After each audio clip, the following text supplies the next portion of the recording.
Gusto mo ba ng mabilis ang luto sa beef chow fan mo? Pwes, yan ang ituturo ko dahil pagsasama-samahin ko sa isang kawali ito. Yes po, tama ka sa narinig mo kasi yung siomay natin kasabay ng maluluto ng ating kanin.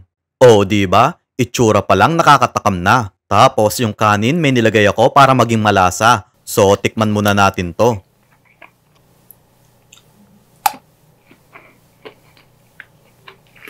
Magpainit na tayo ng mantika. Then, igisa na natin yung sibuyas. Sunod naman yung bawang. Tapos yung ground beef. Bale, kalahating kilo ang lulutuin ko. Pwede naman 1/4 lang kung nagtitipid kayo. Kaya ganito karami ang niluto ko para kitang-kita sa video. 2 kutsarang oyster sauce naman at paminta ang aking pampalasa.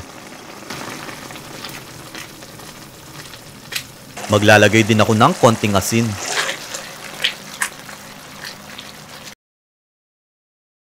Strain muna natin para matanggal ang excess oil. Guys, heto yung mga non-stick pan na ginagamit ko. Bale, isang set na to. Tapos, mahigit 1,500 pesos lang ang presyo. Then, heto naman yung silicone utensils. Bale, mahigit 500 pesos lang ang presyo nito. Tapos, 11 piraso. Ilalagay ko lang sa comment section kung saan ko nabili ang mga ito.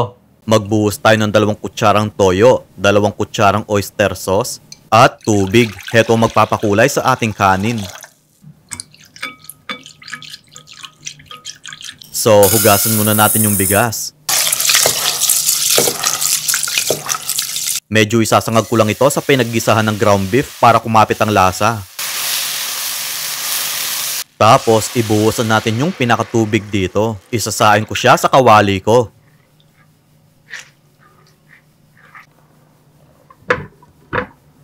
Kapag malapit ng maluto, ibuhusan natin yung rice mix. Ito kasi ang magpapalasa sa ating kanin.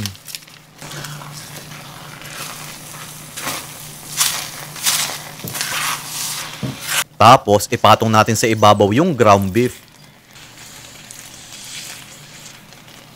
And then, yung siomay natin. Kaya kasabay na nitong maluluto yung ating kanin.